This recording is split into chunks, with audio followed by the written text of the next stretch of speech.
بسم اللہ الرحمن الرحیم نحمده ونصلی ونسلم علی رسولہ الکریم اما بعد فاعوذ باللہ من الشیطان الرجیم بسم اللہ الرحمن الرحیم الحمد للہ رب العالمین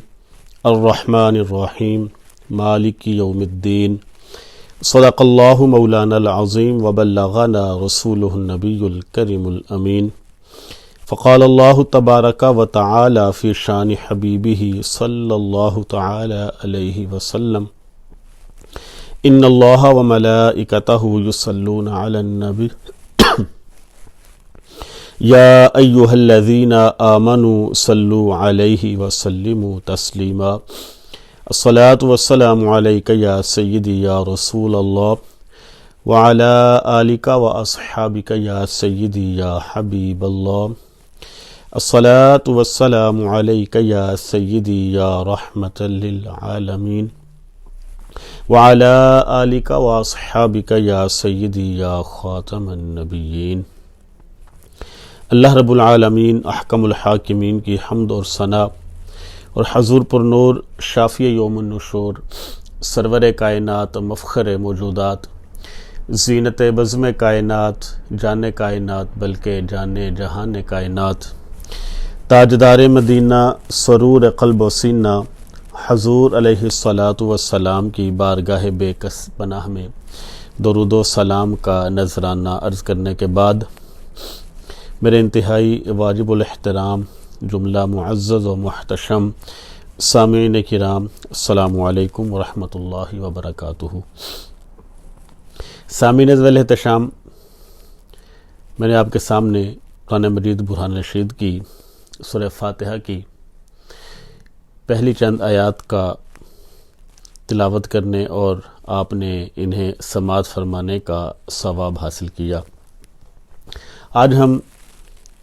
سورہ فاتحہ کے چند فضائل جو ہیں وہ ذکر کریں گے، تو بڑی محبت کے ساتھ توجہ کے ساتھ سماعت فرمائیے گا۔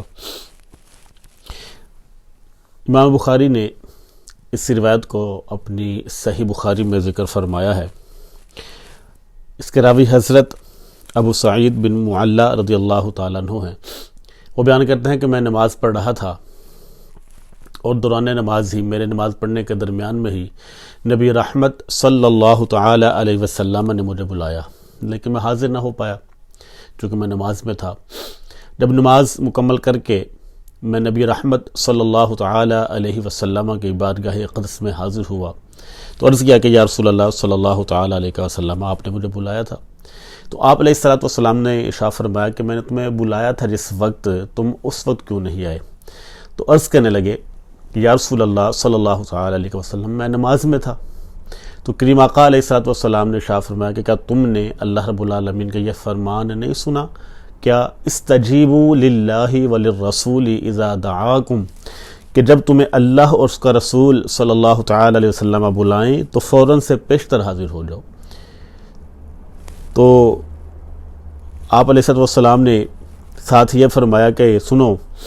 میں تم کو مسجد سے باہر نکلنے سے پہلے قرآن مجید کی ایک سب سے عظیم سورت کے بارے میں بتاؤں گا۔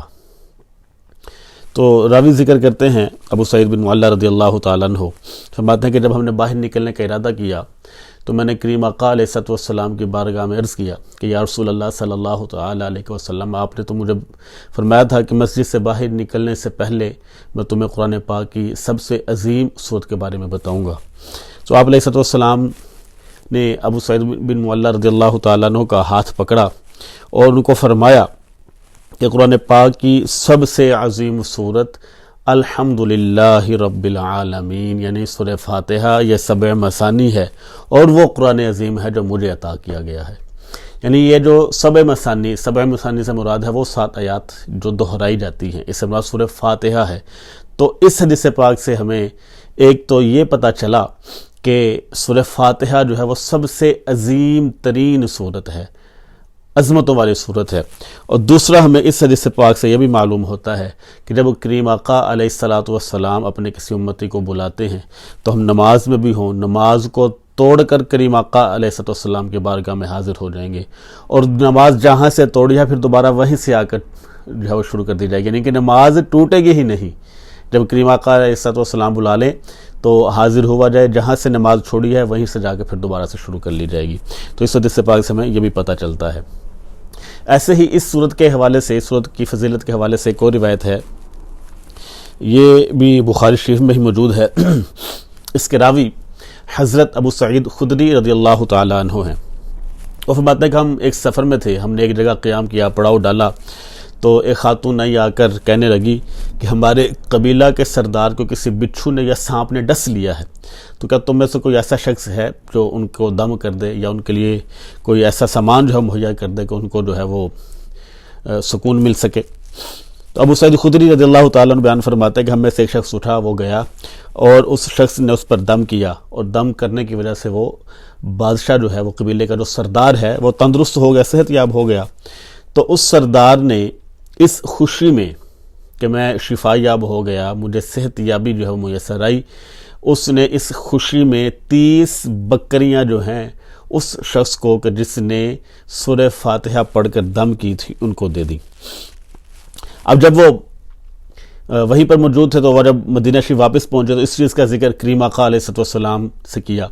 کہ یا رسول اللہ صلی اللہ تعالی علیہ وسلم، ہمارے ساتھ وہاں پر ایک ایسا معاملہ پیش آیا اور ہم میں سے اس شخص نے وہاں پر سورہ فاتحہ پڑھ کے اس کو دم کیا تو اس کو صحت یابی مل گئی، تندرست ہو گیا۔ تو نبی رحمت صلی اللہ تعالی علیہ وسلم نے فرمایا کہ اس کو کیا معلوم ہے کہ یہ دم ہے؟ تو آپ علیہ السلام نے فرمایا کہ ان بکریوں کو تقسیم کر دو اور ایک بکری میرے لیے بھی رکھ لو۔ یہ محبت تھی کریم آقا علیہ السلام کی اپنے اصحاب کے ساتھ۔ تو اب دیکھیں سورہ فاتحہ پڑھ کر دم کیا تو شفا مل گئی، اور اس شفا کی وجہ سے ساتھ معاملہ کیا پیش آیا کہ اس قبیلے کے سردار نے 30 بکریاں ان کو پیش کی، اور جب مدینہ شریف میں آئے تو نبی رحمت صلی اللہ تعالی علیہ وسلم نے فرمایا کہ ان کو تقسیم کر لو اور ایک بکری جو ہے وہ میرے لیے بھی رکھ لو۔ تو اس حدیث پاک سے ہمیں کچھ چیزوں کا پتہ چلتا ہے۔ ایک تو یہ ہمیں پتہ چلتا ہے کہ سورہ فاتحہ جو ہے اس میں اللہ رب العالمین نے شفا رکھی ہے، اور دوسرا اس حدیث پاک سے ہمیں یہ سبق بھی ملتا ہے کہ اگر کسی شخص کو کوئی تعلیم دی جائے تو اس کی اجرت وصول کرنا یہ بالکل جائز ہے۔ اگر کریم آقا علیہ السلام نے اس کے بدلے میں جو دم کیا تھا سورہ فاتحہ پڑھ کر، اس کے بدلے میں جو 30 بکریاں ملی اور کریم آقا علیہ السلام نے ان کو تقسیم کرنے کا بھی حکم ارشاد فرمایا اور ایک اپنے لیے بھی رکھ لی، تو اس سے پتہ یہ چلتا ہے کہ اگر کوئی شخص اپنی امت کو، اپنے ساتھیوں کو، اپنے دوستوں کو، اپنے شاگردوں کو تعلیم دیتا ہے تو اگر اس کو اجرت مل جاتی ہے تو اس کے لیے وہ اجرت وصول کرنا بالکل جائز اور درست عمل ہے۔ ایسے ہی ایک اور روایت سورہ فاتحہ کی عظمت کے حوالے سے ملتی ہے۔ حضرت ابو ہریرہ رضی اللہ تعالیٰ عنہ اس کے راوی ہیں، اور یہ روایت جو ہے جامع ترمذی میں موجود ہے۔ حضرت ابو ہریرہ رضی اللہ تعالیٰ عنہ بیان کرتے ہیں کہ رسول اللہ صلی اللہ تعالیٰ علیہ وسلم نے نبی رحمت صلی اللہ تعالیٰ علیہ وسلم حضرت ابی بن کعب رضی اللہ تعالیٰ عنہ کے پاس تشریف لے گئے۔ رسول اللہ صلی اللہ علیہ وسلم نے فرمایا اے ابی، حضرت ابی بن کعب رضی اللہ تعالیٰ عنہ جو ہیں وہ اس وقت نماز میں مصروف تھے۔ حضرت ابی نے مڑ کر دیکھا اور حاضر نہ ہوئے۔ حضرت ابی نے جلدی جلدی نماز ادا کی، پھر رسول اللہ صلی اللہ علیہ وسلم کے بارگاہ میں حاضر ہوئے،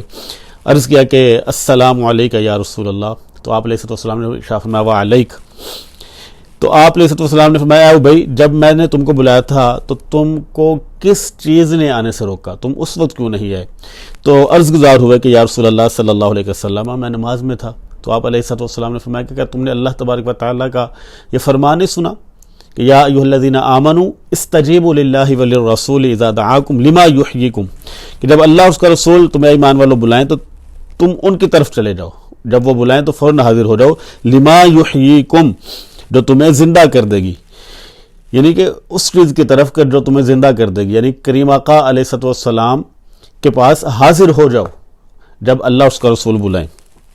تو حضرت ابی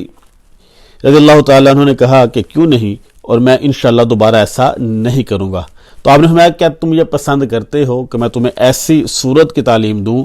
جس کی مثل نہ تو تورات میں نازل ہوئی، نہ زبور میں نازل ہوئی، نہ انجیل میں نازل ہوئی؟ تو عرض کیا کہ یا رسول اللہ صلی اللہ علیہ وسلم کیوں نہیں؟ آپ ہمیں بتائیں۔ تو آپ علیہ السلام نے فرمایا تم اس کو نماز میں پڑھتے ہو، یعنی وہ 7 مثانی ام القرآن سورہ فاتحہ ہے، یعنی کہ سورہ فاتحہ جو ہے یہ بڑی عظمتوں والی ہے۔ اب سورہ فاتحہ کی عظمت ہمیں اس حدیث پاک سے بھی پتہ چلتی ہے، اور اس میں السبع المثانی بھی سورت کو کہا گیا ہے، یعنی کئی نام ہیں اس سورت کے۔ صحیح مسلم میں سورہ فاتحہ کی عظمت کے حوالے سے ایک روایت ہے جس کے راوی حضرت ابو ہریرہ رضی اللہ تعالیٰ عنہ ہیں، بیان کرتے ہیں کہ نبی رحمت صلی اللہ تعالیٰ علیہ وسلم نے فرمایا کہ اللہ تبارک و تعالیٰ نے فرمایا کہ میرے اور بندے کے درمیان صلاۃ سورہ فاتحہ کو آدھا آدھا تقسیم کر دیا گیا ہے، یعنی میرے بندے کے لیے وہ چیز ہے جس کا وہ سوال کرے، اور جب بندہ کہتا ہے الحمدللہ رب العالمین تو اللہ تبارک و تعالیٰ فرماتا ہے میرے بندے نے میری حمد کی، یعنی جب بندہ اللہ رب العالمین کی حمد بیان کرتا ہے تو اللہ تبارک و تعالیٰ اس بندے کے بارے میں کہتا ہے کہ میرے بندے نے میری حمد بیان کی ہے، اور جب بندہ یہ کہتا ہے کہ الرحمن الرحیم تو اللہ تبارک و تعالیٰ فرماتا ہے کہ میرے بندے نے میری ثنا بیان کی، میری تعریف بیان کی، اور جب بندہ کہتا ہے کہ مالک یوم الدین تو اللہ تبارک و تعالیٰ فرماتا ہے میرے بندے نے میری تعظیم کی، اور ایک بار فرمایا میرے بندے نے خود کو میرے سپرد کر دیا، اور جب بندہ کہتا ہے ایاک نعبد و ایاک نستعین تو اللہ تبارک و تعالیٰ فرماتا ہے یہ میرے اور بندے کے درمیان ہے، اور میرے بندے کے لیے وہ ہے جس کا وہ مجھ سے سوال کرے، اور جب بندہ کہتا ہے اہدنا الصراط المستقیم صراط الذین انعمت علیہم غیر المغضوب علیہم ولا الضالین تو اللہ تبارک و تعالیٰ فرماتا ہے کہ یہ میرے بندے کے لیے ہے، اور میرے بندے کے لیے وہ چیز ہے جس کا وہ سوال کرے، یعنی جو بندہ اللہ رب العالمین کی اتنی حمد بیان کرتا ہے، اتنی تعریف بیان کرتا ہے، اس کی تعظیم کرتا ہے، تو اللہ تبارک و تعالیٰ فرماتا ہے کہ میرا بندہ پھر مجھ سے جو بھی سوال کرے گا میں اس کو عطا کرتا ہوں۔ تو یہ سورہ فاتحہ کی عظمت اور سورہ فاتحہ کی فضیلت ہے۔ ایسے ہی سنن نسائی میں ایک روایت موجود ہے، حضرت عبداللہ ابن عباس رضی اللہ تعالیٰ عنہما بیان کرتے ہیں کہ جس وقت جبریل امین علیہ السلام کریم آقا علیہ السلام کے پاس بیٹھے ہوئے تھے تو انہوں نے اوپر کی جانب سے ایک چرچراہٹ کی آواز کو سنا، تو حضرت جبریل امین علیہ السلام نے کہا کہ یہ آسمان کا ایک دروازہ ہے جو آج کھولا گیا ہے، اور آج سے پہلے یہ دروازہ کبھی بھی نہیں کھولا گیا، اور اس دروازے سے ایک فرشتہ نازل ہوا ہے۔ حضرت جبریل امین علیہ السلام کہتے ہیں کہ یہ فرشتہ جو زمین کی طرف نازل ہوا ہے یہ آج سے پہلے کبھی بھی نازل نہیں ہوا۔ اس فرشتہ نے آ کر سلام عرض کیا اور کہا کہ آپ کو 2 نوروں کی بشارت ہو جو آپ کو دیے گئے ہیں، اور آپ سے پہلے کسی بھی نبی کو وہ نور نہیں دیے گئے۔ تو پھر فرمایا کہ ایک نور فاتحۃ الکتاب ہے، اور دوسرا نور فرمایا سورہ بقرہ کی آخری آیات ہیں، یعنی سورہ فاتحہ کو سورہ نور بھی کہا گیا ہے کہ ایک ایسا دروازہ آسمان سے کھلا جو کہ اس سے پہلے کبھی نہیں کھلا تھا، اور ایک فرشتہ وہاں سے نازل ہوا کہ جو اس سے پہلے کبھی بھی نازل نہیں ہوا تھا۔ اس نے آ کر یہ بشارت دی کہ اے اللہ رب العالمین کے محبوب، آپ کو اللہ تبارک و تعالیٰ کی طرف سے 2 نور ایسے نور عطا فرمائے گئے ہیں کہ جو آج سے پہلے کسی بھی نبی کو عطا نہیں کیے گئے۔ وہ نور کیا ہے؟ فرمایا ایک تو سورہ فاتحہ ہے، اور دوسرا سورہ بقرہ کی آخری جو ہیں وہ آیات ہیں۔ تو یہ سورہ فاتحہ کی فضیلت کے متعلق چند روایات آپ کے گوش گزار کی ہیں۔ اللہ رب العالمین جو ہے وہ ہمیں صحیح معنوں میں قرآن مجید کا فہم عطا فرمائے، اور اس کے اوپر عمل پیرا ہو کر اپنی زندگیاں بسر کرنے کی توفیق نصیب فرمائے۔ آمین۔ وآخر دعوانا ان الحمد للہ رب العالمین۔